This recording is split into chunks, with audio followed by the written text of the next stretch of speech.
This is Engadget. Here's what's happening in the world of technology.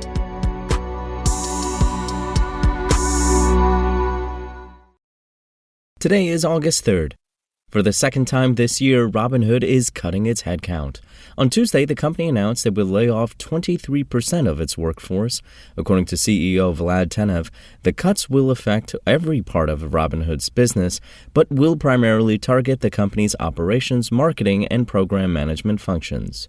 Tenev blamed a deteriorating macro environment for the decision, pointing to record inflation and the cryptocurrency crash as the primary drivers of the company's recent woes.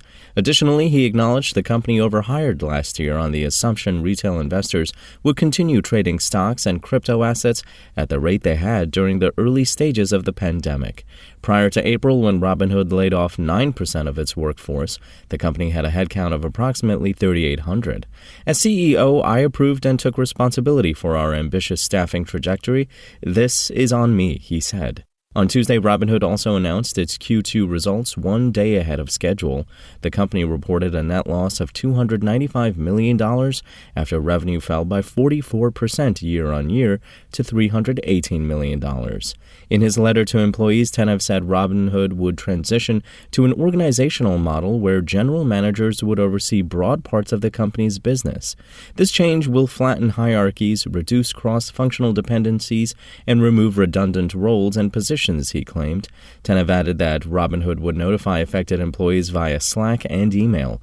They can stay with the company until October 1st, 2022. And cryptocurrency hacks are all too common, but they've rarely been quite so anarchic as the latest example.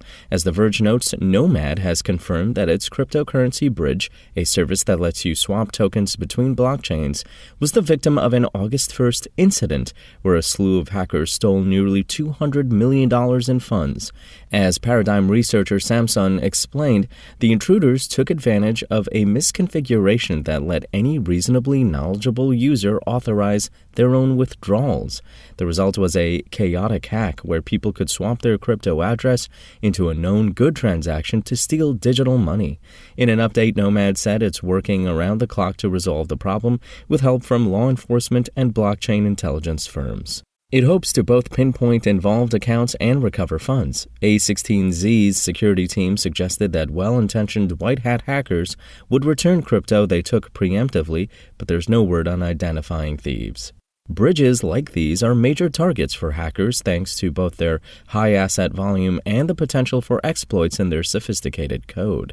An attacker swiped roughly $625 million from the Ronin blockchain, underpinning Axie Infinity in March, and an exploit in the Wormhole bridge led to a $325 million hack in February.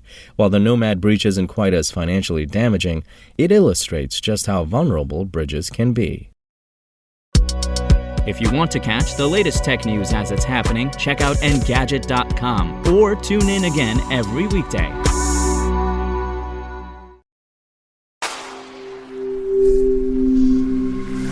Spoken Layer.